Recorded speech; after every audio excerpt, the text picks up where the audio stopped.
Assalomu alaykum o'zbekistonliklar, vatandoshlar, Erkin O'zbekiston siyosiy muxolifat harakatini tarafdorlari. Hasanboy Burxanov Germaniyaning Düsseldorf shahridan bugun yakshanba dam olish kuni kechagi efir yuzasidan bir qator fikrlar ertalabdan boshlab yozishlar boshlandi. Tanishlarimizdan ham, tarafdorlarimizdan ham asosan mana bu Messenger orqali har xil mana bu Telegram bot orqali kelgan, Telegram orqali, WhatsApp orqali tanishlarimiz yozishni boshladi. Bu yerda aytilayotgan fikrlardan birlari ayol kishi Saida Mirziyoyeva nima keragi bor, u ayol kishi bilan tortishib, fikr qoldirib degan fikrlar u yerda aytilgan. Mana shu mavzu bo'yicha yana biroz tushuntirib ketmoqchiman. Nima sababdan bu haqida gapirildi nima sababdan prezident oilasiga taalluqli bo'lgan insonlarni tanqid qilishlik kerak va bu tanqid qilishga har birimizni huquqimiz ham bor, haqqimiz ham bor. Birinchidan, Shavkat Mirziyoyev o'zi sababchi bo'ldi, o'zini oilasiniga mana shunday bir tanqidlar yoki bir zarbalar berishlikka. Har bir siyosatchi siyosatga kirgandan so'ng ixtiyoriy holatda yoki ixtiyorsiz holatda majbur bo'ladi qandaydir bir u haqida olib borayotgan faoliyat haqida fikrlar eshitishga. Har bir mana shu mamlakatni, ya'ni O'zbekiston mamlakatini har bir fuqarosi, vatandoshi bunday fikrlarni bildirishlikka haqlik va majbur. Ikkinchidan, Shavkat Mirziyoyev o'z ixtiyori bilan o'zini yaqinlarini, ya'ni o'zini ayollarini, qizlarini, xosatan Saida Mirziyoyevani va Shahnoza Mirziyoyevani, bundan tashqari o'zini ayoli Ziroat Hoshimovani mana shunday bir tanqidiy zarbalarga to'g'rilab qo'ygan. Chunki ularni davlat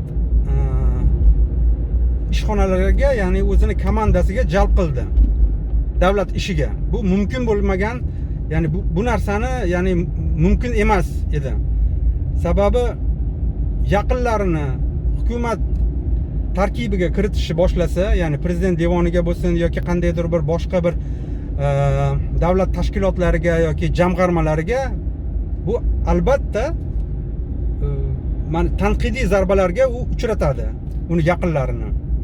Va biz mana shu vaziyatdan foydalangan holda ularni kamchiliklarini ko'rib, ularni mana shu qilayotgan jinoyatlarini ko'rib, bizni bu vazifamiz, bizni burchimiz. Chunki O'zbekiston hududida bunday gaplarni gapirish imkoni yo'q. O'zbekiston hududida bunday so'zlarni aytishlikni mutlaqo imkoni yo'q. Na deputatlarni endi gapirmasa bo'laveradi, chunki O'zbekistonda mustaqil parlament mavjud emas. Endi blogerlar bo'lsin yoki erkin matbuot bo'lsin, bunday degan so'zlar mutlaqo yo'q. Shuning uchun biz bu narsalarni gapiryapmiz. Endi Saida Mirziyoyeva hozirga ayniqsa mana bu shu yil va o'tgan yili juda ham ko'p noto'g'ri ishlarni qilib yubordi, xatolarni. Ya'ni jinoyat darajasidagi xatolarni qilib yubordi. Bu haqida hamma xabardor. Bundan tashqari demoqchimanki, mana bu Komil Allamjonov masalasi bo'yicha uyushtirilgan mana bu suiqasdlar yuzasidan, bundan tashqari mana bu onlayn sohasidagi bizneslarni nazorat qilib, o'zbekistonliklarni juda ham ko'p mablag'larni o'g'irlab, xiyonat qilib, qancha o'zbekistonliklarni qarzga botirishlikka sabab bo'lgan inson Saida Mirziyoyeva bo'ladi va uning komandasi. Bu komandasida Dmitriy Li boshchiligidagi mana shu onlayn biznesni nazorat qiladigan rahbarlardan biri. Ya'ni o'zbekistonliklarni juda ham katta inqirozga kirgizdirgan odam. Ikkinchidan, mana bu Oybek Tursunov, uni turmush o'rtog'i, eri, u siyosatda ko'rinmayotgan bo'lsa ham, lekin o'zini otasini imkoniyatlaridan foydalangan holda, ya'ni Botir Tursunov O'zbekiston Davlat xavfsizlik xizmatining birinchi o'rinbosari, uni ta'siri kuchlatar tizimga sohasiga, O'zbekistonning kuchlatar tizim sohasiga o'ta katta, o'ta murakkab, ya'ni jiddiy. Mana shu imkoniyatlardan foydalangan holda u ham mana shu o'zini biznesini kengaytirishlikka, biznes reyder yo'llari bilan O'zbekiston tadbirkorlarini bizneslarini olib qo'yishlikka u ham ancha o'zini hissasini qo'shgan va O'zbekistonda mana bu narkotik, sintetik narkotik giyohvandlarni tarqatishda juda katta hissasini ular qo'shishyapti. Endi mana shulardan kelib chiqqan holda biz qanday qilib bularni tanqid qilmasligimiz kerak? Albatta tanqid qilishimiz kerak. Ikkinchidan ular aytishyaptiki, bizga nisbatan ma'lumot toshini otayotgan odamlar aytayaptiki, bu ayol kishi-ku deyapti-da. Bular endi Saida Mirziyoyeva ham, Shahnoza Mirziyoyeva ham va Ziroat Hoshimovalar ham bular endi ayollar emas. Ular misol uchun o'spirin emas, ularni jinsi yo'q. Chunki ular mansabdor shaxs, O'zbekiston hukumatida ishlayotgan mansabdor shaxslar, o'ta yuqori lavozimga ega bo'lgan mansabdor shaxslar va O'zbekistonni siyosatiga ta'sir o'tkazadigan shaxslar. Mana shu holatlardan kelib chiqqan holat, mana shu narsalarni inobatga olgan holatda hammamiz nafaqat Hasanboy Burxonov va Erkin O'zbekiston, butun O'zbekiston xalqi tanqid qilishlikka ularga haqqi bor. Chunki ularni olib borayotgan ishi, ularni tutayotgan yo'li ancha-muncha odamlarga o'rnak bo'ladi, ya'ni yoshlarga ixtiyoriy ravishda yoki ixtiyoriy bo'lmagan ravishda o'rnak bo'ladi. Va ular qandaydir bir mana shu o'zlarining harakatlari bilan ya'ni O'zbekistonni kelajagiga va O'zbekistonni xalqiga ta'sir o'tkazishlari mumkin. Yaxshi ishlar agar qiladigan bo'lsa, nur ustiga nur. Biz buni tarafdorimiz va kerak bo'lsa, biz-ku bularni hech qachon qo'llamaymiz. Endi boshqa odamlar bularni qo'llashi ham mumkin. Lekin jinoyat qilayotgan bo'lsa, qancha yoshlarimizni o'ldirayotgan bo'lsa, zaharlab o'ldirayotgan bo'lsa, qanday qilib endi biz jim turishligimiz mumkin? Bularni jinsi yo'q, bularni misol uchun ayol deb hisoblamaymiz, boshqa deb hisoblamaymiz.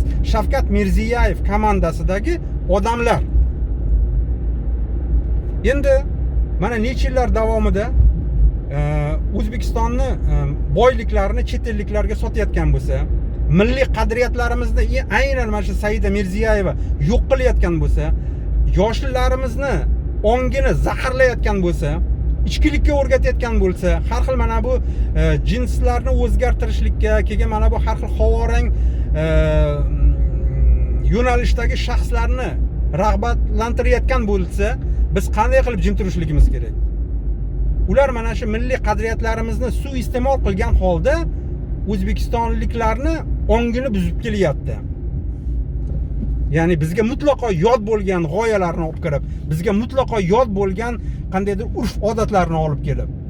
Yana bular aytayaptiki, bizga aytishadiki, ana sizlar Yevropada yashayapsizlar, sizlar unday qilyapsizlar, ularning hayotini bizga targ'ib qilyapsizlar. Yo'q. Bizni agar gapirayotgan gaplarimizni biz nima desa bo'ladi, oldinga surayotgan g'oyalarimizni tinglab ko'rsangizlar, hammangiz tushunasizki, bizni nima deydi, biz himoya qilayotgan, biz tarafdor bo'lgan narsalarimiz, qadriyatlarimiz mutlaqo boshqa narsa. Milliy o'zligimizni saqlab qolishlik tarafdorimiz.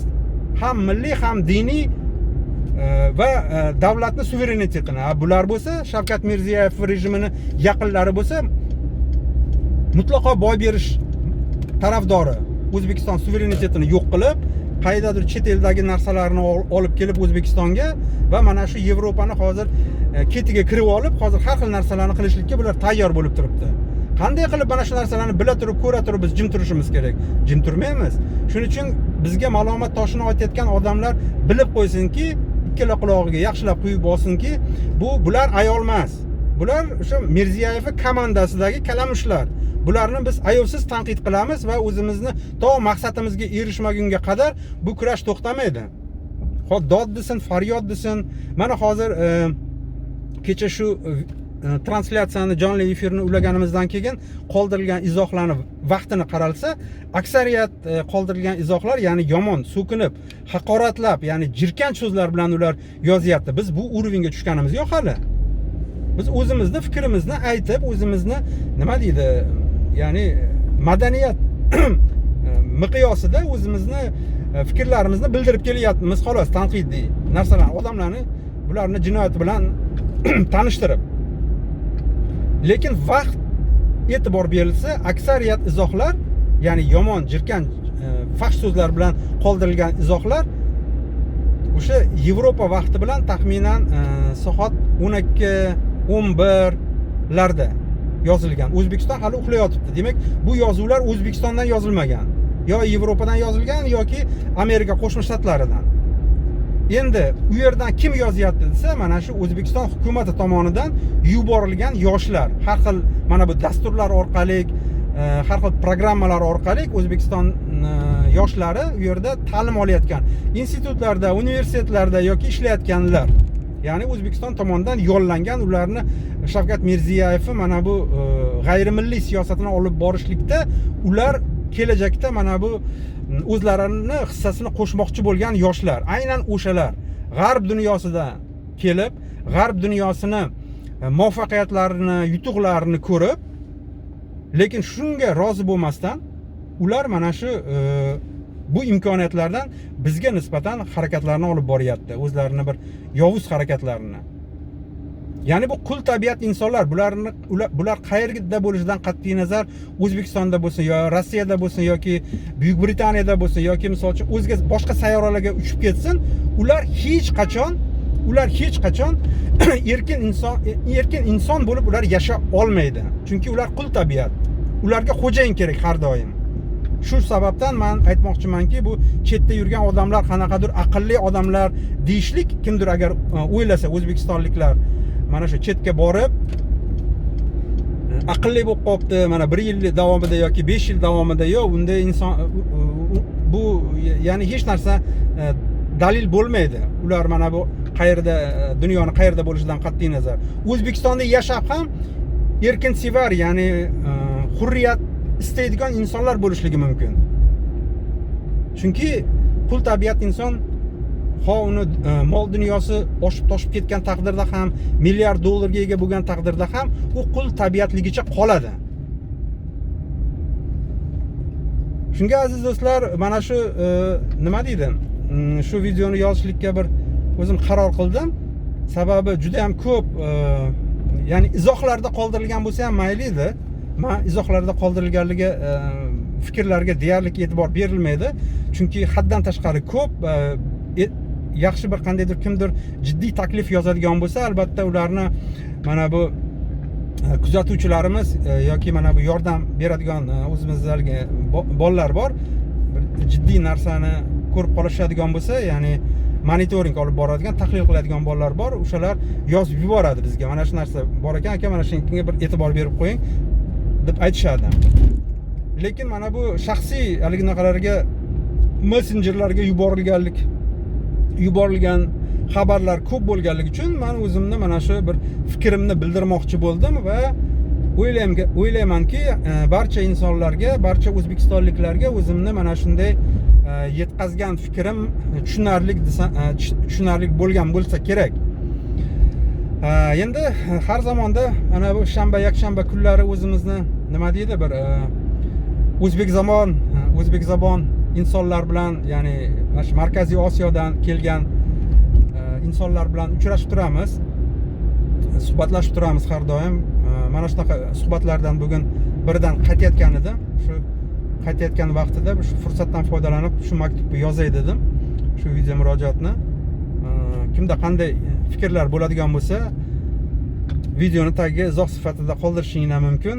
Keyingi jonli efirlarda uchrashguncha xayr, omon bo'ling.